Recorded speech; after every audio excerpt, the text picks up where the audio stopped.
세계문화유산으로 등재된 서원 가운데 두 곳이 사찰터에 세워진 것으로 확인됐습니다. 특히 영주 소수서원에는 통일신라시대 숙수사터임을 알 수 있는 당간지주가 세워져 있습니다.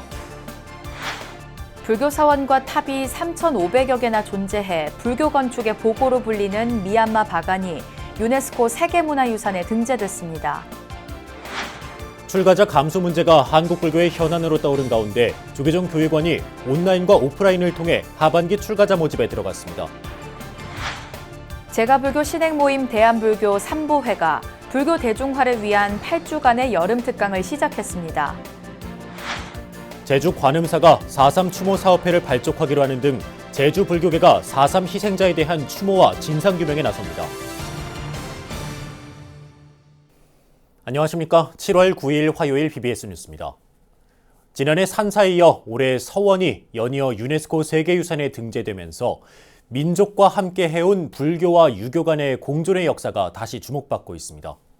세계유산으로 등재된 9개 서원 가운데는 두 곳이 사찰터에 세워진 것으로 확인됐는데요. 조선시대의 유불선 일치 사상 속에서 불교와 유교가 공존한 역사를 돌아봅니다. 첫 소식, 홍진호 기자가 보도합니다.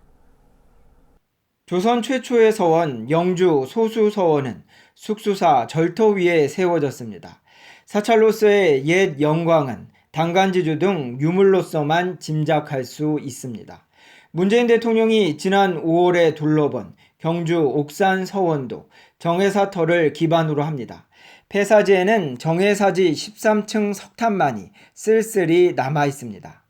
사찰터에 세워진 서원은 유구한 역사 속 한국 불교의 성세를 단적으로 보여줍니다. 우리가 고대 이래 지금 현대까지 보면 종교적 성소라고 하는 천신신앙이나 산신신앙이나 이제 무속신앙의 성소들, 이런 성소들이 이제 불교가 들어오면서 불교로 대체돼 간 경우들이 많습니다. 불교도 영향력을 유지하면서 또 약화됐을 때는 이제 조선조로 가면 또 성리학, 이제 또 서원으로 대체되거나 또 도교도 마찬가지입니다.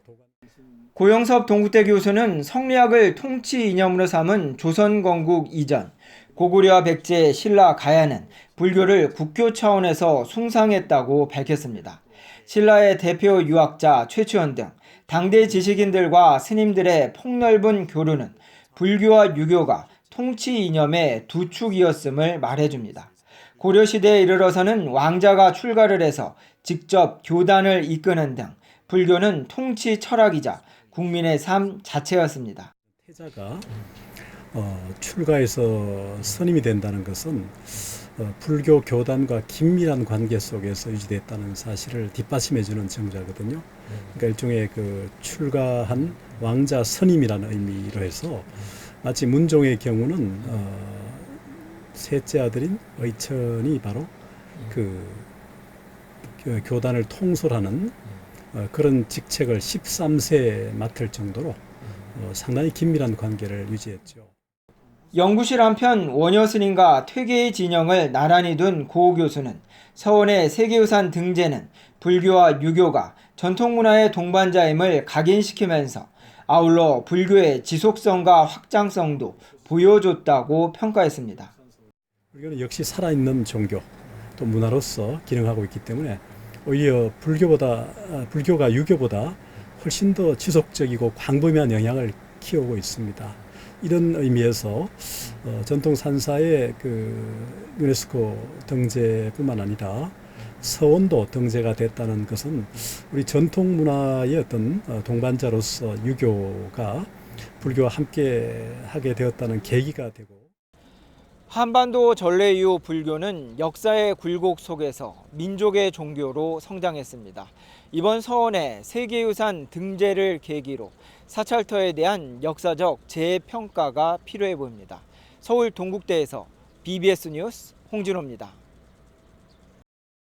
불교 건축의 보고로 불리는 미얀마 바간이 유네스코 세계문화유산이 됐습니다.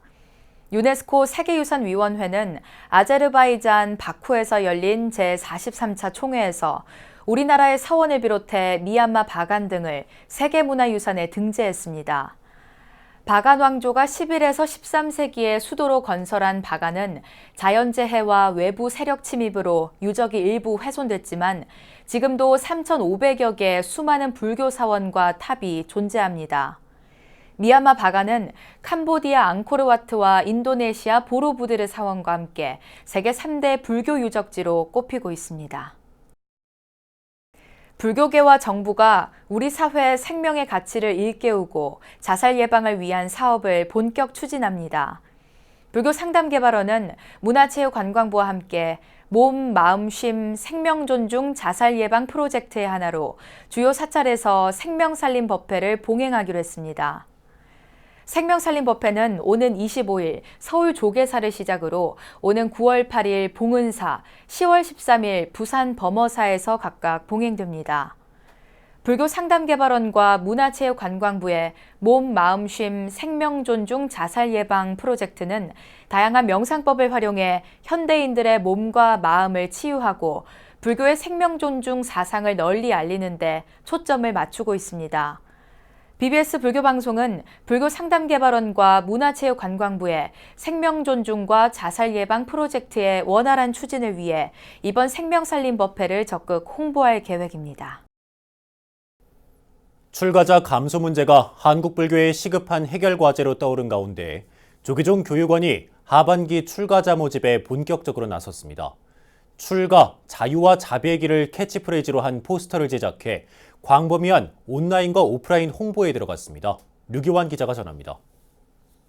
출가 절벽 시대, 500명을 웃돌기도 했던 연간 출가자 수는 언제부터인가 200명을 넘기도 어렵습니다.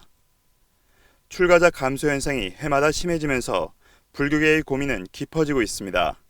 조계종 교육원은 해마다 2차례 출가 집중 안내 기간을 설정해 출가 관련 상세 정보를 제공하고 있는데 올해 하반기 집중 모집을 위해 새로운 포스터를 제작해 배포했습니다. 올해 하반기 출가자 모집 포스터는 출가, 자유와 자비의 길을 캐치프레이즈로 삼았습니다. 포스터에는 출가자로서 진정한 자유를 얻고 이를 통해 온 세상에 자비를 베푼다는 출가의 참된 의미가 담겨 있습니다. 이번에 제작한 하반기 출가 안내 포스터는 스님들의 자유와 그다음에 자비의 길이라는 제목으로 저희들이 제작을 했는데 그 사찰이나 또 도심이나 이런 자연이 따로따로 분리된 것이 아니라 하나인 것을 강조해가지고 우리 출가자의 삶이나 세속에 있는 삶 이런 것이 모두가 다 하나처럼 엮어나갈 수 있는. 조계종 교육원이 정한 하반기 집중 등록 기간은 지난 1일부터 다음 달 23일까지입니다. 이 기간에 등록하면 행자 생활을 거친 뒤 내년 2월 3위, 3인이계를 수재할 수 있습니다. 일반 출가는 만 13세 이상부터 50세까지, 은퇴 출가는 만 51세 이상부터 만 65세까지 가능합니다.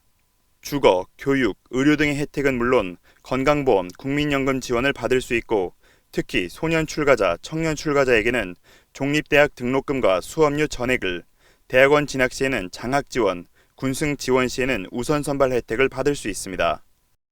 출가자에 대한 혜택은 저희 주거, 의료 이런 것은 이제 기본으로 돼 있고 아울러 국민 의료보험, 연금보험 이런 것도 제공이 되고요. 그리고 또 특히 이제 소년 출가자나 청년 출가자들은 이 사람들에 대한 어떤 장학금 혜택 같은 거. 조계종으로 출가하길 희망한다면 교육원 연수팀에 전화를 하거나 전문 상담사 스님과 직접 상담을 할 수 있습니다. BBS 뉴스 류기환입니다. 조계종 제19교구 본사 지리산 화엄사가 화엄법회의 7번째 법석을 열었습니다. 화엄사는 경내 화엄원에서 주지 덕문 스님을 비롯해 4부대 중 300여 명이 참석한 가운데 해남 미황사 주지 금강 스님을 초청 법사로 화엄법회를 봉행했습니다. 금강 스님은 달마대사의 어록을 인용해 중생과 성인은 동일한 진성을 가지고 있으며 동일한 참된 성품을 가지고 있다고 설했습니다. 객진 번대로 말미암아서 그걸 알지 못할 뿐이구나. 부처님이나 우리나 똑같은 진성을 가지고 있는데 객진 번뇌에 가려서 스스로 자기가 알지 못할 뿐인 것이지 달마대사 입장에서 본다면 누구나 다 부처님과 똑같이 보인다는 것이죠. 법회에 앞서 화엄사 합창단 지휘를 맡고 있는 성악가 유환삼 씨의 음성 공양도 펼쳐졌습니다. 화엄사는 매달 첫째 주 토요일에 여는 화엄법회를 오는 12월까지 이어갈 예정입니다. 제가불교 신행모임 대한불교 3보회가 불교 대중화를 위한 8주간의 여름 특강을 시작했습니다.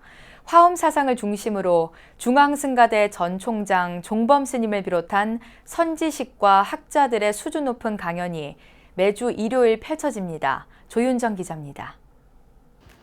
한국 최초의 제가불자 신행단체인 사단법인 대한불교 3보회가 여름 방학을 맞아 불교의 꽃이라 불리는 화엄 사상을 탐구할 수 있는 특별 강좌를 열었습니다. 1964년 현 불교신문의 전신 대한불교신문사의 초대 발행인 고 이한상 거사의 원력으로 설립된 사단법인 대한불교 3보회의 여름 불교대학은 올해로 45회째. 올해 과정의 주제는 진리의 꽃밭에서 아름답게 살아가기로, 여기서 꽃밭은 화엄을 의미합니다. 조선 후기 숭유역불 시대 속에서 어렵게 전해져 온 화엄경 소초를 중심으로 백암성총의 사상과 화엄 사상을 공부하는 8주간의 과정이 시작됐습니다. 조그만 우리 법당 안에서 한국 불교를 대표할 수 있는 중심에서 이제 화엄경이 들어온 전례 공원을 만들 수 있는 시작이 바로 오늘부터 시작됐습니다. 오늘 자리를 함께해 주신 여러 법우님들 정말 감사합니다. 더운 여름에 마지막 25일까지 함께 우리가 정진을 했으면 좋겠습니다. 개강 첫날이었던 지난 일요일, 동국대학교 불교문화대학 김성철 교수가 강연자로 나섰습니다. 김 교수는 신라 의상대사가 화엄학의 핵심을 시로 축약해 표현해놓은 법성계를 주제로 강의를 펼쳤습니다. 일단 제목을 제가 현대과학을 풀이한 법성계라고 붙여봤습니다. 그래서 가능한 쉬운 말로 누구나 이해할 수 있게, 그러니까 중학생 정도만 이해할 수 있게끔 그렇게 강의해 보겠습니다. 아마 화엄경에 대해서 말씀을 많이 들어봤지만은 이제 전체를 독학했던 분들은 한 분들은 드물 겁니다. 김 교수는 특히 우리가 머물고 있는 세상 그 자체가 극락정토지만 무명 속에 살고 있는 중생들은 그 참뜻을 알지 못한다며 고정관념에서 벗어날 것을 강조했습니다. 지금 이게 리모컨인데 우리는 지금 이 화엄의 법성을 모르기 때문에 리모컨인 줄 압니다. 그래서 이제 리모컨이기도 하지만은요, 이걸 가지고서 박자 맞출 때 쓸 수도 있어요. 이때 끌리면은요, 악기가 타악기가 됩니다. 등 긁을 수도 있습니다. 손이 짧을 경우에 등을 효자 흘릴 수도 있습니다. 근데 대개 하나의 고정관념만 가지고서 이제 하나의 성질만 있다라고 착각을 하고 있습니다. 근데 엄밀히 수과학은 모든 세상 구성 요소는 그 용도가 무한합니다. 대한불교 3보회 여름 불교대학은 매주 일요일 오전 11시 서울 정릉 삼보정사에서 다음 달 25일까지 이어집니다. 중앙승가대 전 총장 종범 스님과 금강대 전 총장 정병조 박사 등 불교계를 대표하는 선지식과 학자들이 연단에 올라 대승불교의 진리가 녹아있는 화엄 사상을 알기 쉽게 풀어가게 됩니다. BBS 뉴스 조윤정입니다. 한국 불교 현대사의 아픈 과거 가운데 하나인 제주 4.3 항쟁과 관련해 처음으로 불교계의 희생자 추모 사업회가 발족합니다. 4.3 당시 이웃 종교와 비교할 수 없을 만큼 큰 피해를 겪은 불교계의 희생자를 추모하고 진상규명, 명예회복을 위해 지역 불교계가 본격적인 대응에 나섰습니다. 제주 BBS 이병철 기자입니다. 약간 무장대 간부급들이 뭐야 우리 생각에는. 네. 근데 그때 이덕구라는 분도 보았고, 이덕구라는 분의 얼굴이 얼거, 막 어릴 때 마마했던 모양이라 인물은 별로 볼 거 없어도 뭐 그것이 제일 높은 분이었던 모양.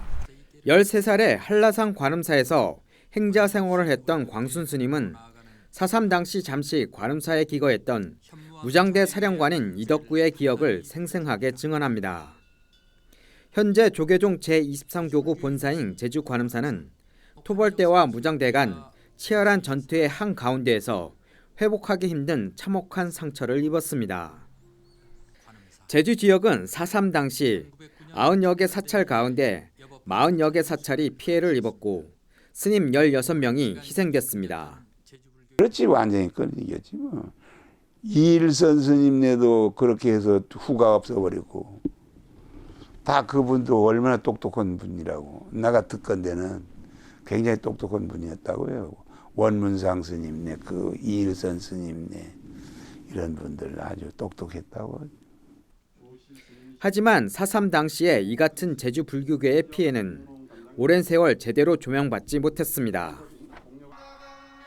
이에 가늠사를 중심으로 한 제주 불교계가 한 마음으로 진상규명과 희생자 추모, 명예회복에 나서면서 조금씩 실태가 드러났습니다. 관음사는 오는 19일 관음사 선센터에서 도내 정관계와 불교계 인사 등이 참석한 가운데 제주불교 4.3 추모사업회 창립총회와 법회를 열기로 했습니다. 이 4.3은 진실규명도 아직 채 위치 안 됐고요. 완벽하게 100% 다 못하지만 할 수 있는 데까지는 다 해야 될 것 같고 앞으로 끝을 내면 안 되겠고 또 4.3을 기념하고 추모하고 또한 4.3을 통해서 부정적인 에너지를 긍정적인 평화정착 사업으로 잘 이끌었으면 합니다. 이것이 창립총회에서는 4.3 추모사업회의 법인화와 정관 제정, 임원 구성, 향후 사업계획 등이 확정될 예정입니다. 4.3 추모사업회 창립은 제주불교계가 4.3의 아픔을 떨쳐버리고 상생과 협력의 공동체로 조성하는 길로 나아가는데 마중물이 될 것으로 보입니다. BBS 뉴스 이병철입니다. 대구 파동 법왕사가 100일 동안 100명의 스님을 초청해 법문을 듣는 제38회 경일론 3장 백고자 설법회를 회양했습니다. 회양법회에는 지난 30년간 중앙승가대에서 후학양성에 매진했던 강진 백년사 주지 보각스님이 법사로 나섰습니다. 법왕사는 지난 3월 30일 대구 보현사 회주 자광스님의 입제 법문을 시작으로 그제까지 100일 동안 한국불교를 이끄는 스님 100명을 초청해 법문을 청해 들었습니다. 시대가 많이 바뀌고 세월이 많이 바뀌니까 불자님들도 옛날처럼 불신과 신심이 있는 시대가 아니고 백고자 법회도 좀 이렇게 여러 가지 현대 감각에 맞는 백고자 법회로 거듭나야 되고. 백고자 법회는 신라 진흥왕 때 처음 열린 이후 통일신라와 고려시대에 성행하다 조선시대에 끊긴 맥을 지난 1995년 법왕사에서 복원해 오늘에 이르고 있습니다. 전국의 사찰에서 불교의 5대 명절 가운데 하나인 백중을 앞두고 49일 기도정진 열기가 이어지고 있습니다. 울산 덕원사는 중구 성안동 경내에서 영가의 극락왕생을 발언하는 백중 49일 천도 기도 입제식을 봉행했습니다. 주지 덕원 스님은 불교의 5대 명절 가운데 하나인 백중은 곧 효라며 조상과 부모의 은혜에 감사하고 우리 주위의 어려운 이웃을 위해 가진 것을 나누는 보시하는 삶을 살길 바란다고 말했습니다. 덕원사는 조상과 부모의 공덕을 기리는 백중을 맞아 천도 기도를 봉행해 오는 8월 15일 회양합니다. 해남 대흥사가 수행과 기도 중심 도량의 위상을 다시 높이기 위해 천수 대다란이 108독 성취 기도에 들어갔습니다. 신임주지 법상스님이 임기 4년간 다란이 기도로 불자들과 소통하기로 원을 세웠습니다. 광주 BBS 정종신 기자가 입제법회를 취재했습니다. 30도를 오르내리는 초여름 무더위가 한풀 꺾인 오후 5시. 해남 대흥사 보현전은 스님의 목탁과 벚꽃, 불자들의 간절한 기도 열기로 가득 찼습니다. 지난 6일 시작된 천수 대다란이 108독 성취 기도 현장입니다. 다란이 기도는 주지 법상 스님이 임기 4년 동안 매달 토요일 전국의 불자들과 함께 하기로 원력을 세우면서 시작됐습니다. 다란이 수행을 열심히 하실 때 계율을 돌아볼 줄 알아야 되고 그리고 하지 말아야 될 것들을 멈추고 또 생각들을 깨끗하게 가지시면서 한 생을 잘 불도를 닦으시면서 살면 큰 공덕이 있을 거라는 그런 말씀을 드리면서 오늘 기도를 시작하도록 하겠습니다. 주지 법상 스님은 주지로 임명될 당시부터 기도 수행을 통해 불자들과 소통하겠다는 원력을 세웠습니다. 이날 다란이 기도는 신도 80여 명이 참석한 가운데 주지 스님의 집전과 수관 스님의 법고로 3시간 30분에 걸쳐 진행됐습니다. 기도에 참여한 신도들의 표정은 환희심으로 가득 찼습니다. 제가 23년 전에 서울에 살 때요. 설악산 태촌봉에 가서요. 밤새도록 7시부터 아침 7시까지 다란이를 했어요. 그러다 보니까 애우게 되고 또 지금 또 이렇게 오늘 다시 하다 보니까 너무너무 기분도 좋고요. 뭔가 막 아주 다 이루어질 것 같은 그런 느낌이 듭니다. 제가 여기 한 40년 가까이 다닙니다만 진산식 안 한 또 주지스님은 처음 뵙고 또 막 손님 맡은가 동시에 108 다란이 하니까 너무 그냥 한이롭고 행복하고 아주 기쁩니다. 천수 대다란이 108독 성취 기도는 전국의 불자 누구나 참여할 수 있는 참여형 기도 프로그램입니다. 법상 스님은 불자들의 동기부여를 위해 10회와 21회차 참여자들을 위해 금 한 돈에 관자재가 새겨진 단주와 108연주를 선물할 계획입니다. 우리 대흥사가 원래 간음의 카피 도량입니다. 그래서 그런 부분들을 현 시대에 맞게끔 구현해내보고 많은 불자들이 오셔서 이렇게 기도를 같이 동참해서 성취를 했으면 하는 바람입니다. 법상 스님은 천수 대다란이 108독 성취 기도 정진을 통해 이루고자 하는 작은 소망이 있습니다. 지역 불교계의 새로운 활력소는 물론 교구 본산의 어른 스님들을 위한 복지를 확대해 승가 공동체의 토대를 만드는 것입니다. 서산과 사명, 처영 스님의 가풍이 녹아있는 남도의 대표 선찰 대흥사. 기도와 수행 정진이 끊이지 않는 수행 도량으로 면모를 일신하며 불자들의 정신적 귀처로 거듭나고 있습니다. BBS 뉴스 정종신입니다. 미국과의 패권 경쟁에 나선 중국은 하드 파워와 소프트 파워에 이른바 샤프 파워까지 동원하는 국가 전략으로 미국 중심의 세계 질서에 도전장을 내밀었습니다. 정보 조작이나 경제적 보상 등을 통해 자국의 이익을 취하는 샤프 파워의 본질은 무엇인지, 이런 세 가지 힘을 복합적으로 활용하는 중국의 전략이 어느 정도 먹힐지 BBS 이각범의 화쟁 토론에서 집중 점검했습니다. 김봉래 기자입니다.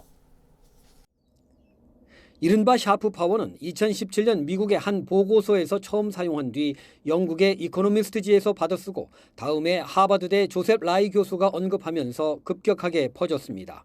국제관계에서 자국이 원하는 바를 이루기 위해 군사력 같은 물리력이나 경제적 보상을 활용하는 하드 파워나 매력 혹은 설득을 활용하는 소프트 파워와는 또 다른 방식을 가리킵니다.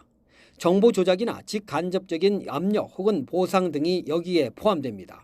G2로 떠오른 중국이 시진핑 시대에 들어서며 더 이상 중소국가가 아닌 강대국이라는 자기 정체성과 그에 따른 역할 정체성을 스스로 자리매김하면서 국가 전략에 샤프 파워를 활용하고 있다는 분석입니다. 그 전에 이 공자나 이런 것으로 해서 세계인의 마음을 사려고 했던 것과 완전히 대비되는 이 중국식의 내려 누르기, 옛날에 이 대국 사대주의를 강요하던 그런 방식이 나오는데 이게 여러 나라와의 관계에 있어서 계속 지속될 수가 있겠습니까? 패널들은 중국의 샤프 파워 동원은 미국과의 전략적 경쟁에서 우위를 보이기 위해 불가피한 선택이었다면서 그 중요성과 위협은 심화될 것으로 내다봤습니다.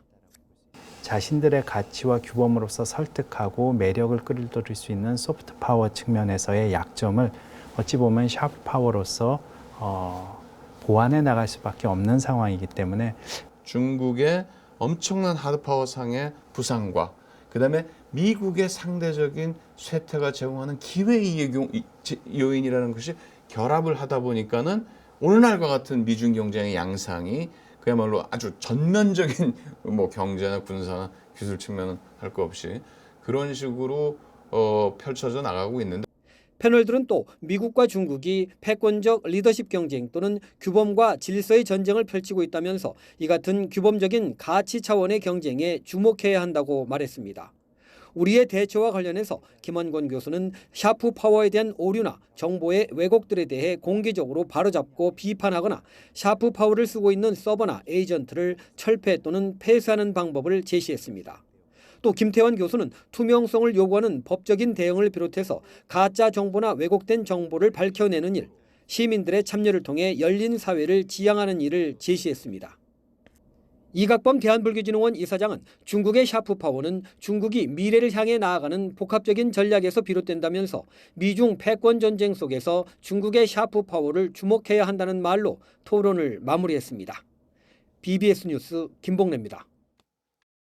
이어서 꼭 짚어봐야 될 공감 뉴스들을 모아봤습니다. 오늘의 알찬 뉴스입니다. 올 상반기 경복궁과 창덕궁, 창경궁, 덕수궁, 그리고 종묘를 찾은 관람객이 3년 만에 500만 명을 돌파했습니다. 문화재청 국능유적본부는 올 상반기 4대 궁과 종묘의 관람객이 지난해 411만 7천여 명보다 26.3% 늘어난 520만 2,489명으로 집계됐다고 밝혔습니다. 이탈리아 제2의 도시이자 최대 경제 도시인 밀라노가 K-팝의 열기로 뜨겁게 달아올랐습니다. 주 밀라노 총영사관은 밀라노의 엘포 푸치니 극장에서 한류 팬 500여 명이 열광하는 가운데 2019 K-팝 월드 페스티벌 이탈리아를 개최했다고 밝혔습니다. 삼청로와 서울숲, 경의선 숲길 등이 도심 속 그늘을 즐길 수 있는 서울 여름 녹음길 220선에 선정됐습니다. 서울 여름 녹음길 220선에는 공원 80곳과 가로 107곳, 하천변 21곳 등이 포함됐고 특히 올해 새로 개장한 서소문 역사공원 산책로와 연트럴파크로 알려진 경의선 숲길 연남동 대흥동 구간 등도 이름을 올렸습니다. 지난해에는 7개의 천년고찰이 유네스코 세계문화유산에 등재됐습니다. 올해는 9개 서원이 그 뒤를 이었는데요. 뿌리 깊은 우리 민족문화의 단면을 보여주고 있습니다. 특히 최초의 서원이라고 할 수 있는 영주 소수서원 입구에는 통일신라시대 숙수삭터임을 알 수 있는 당간지조가 세워져 있습니다.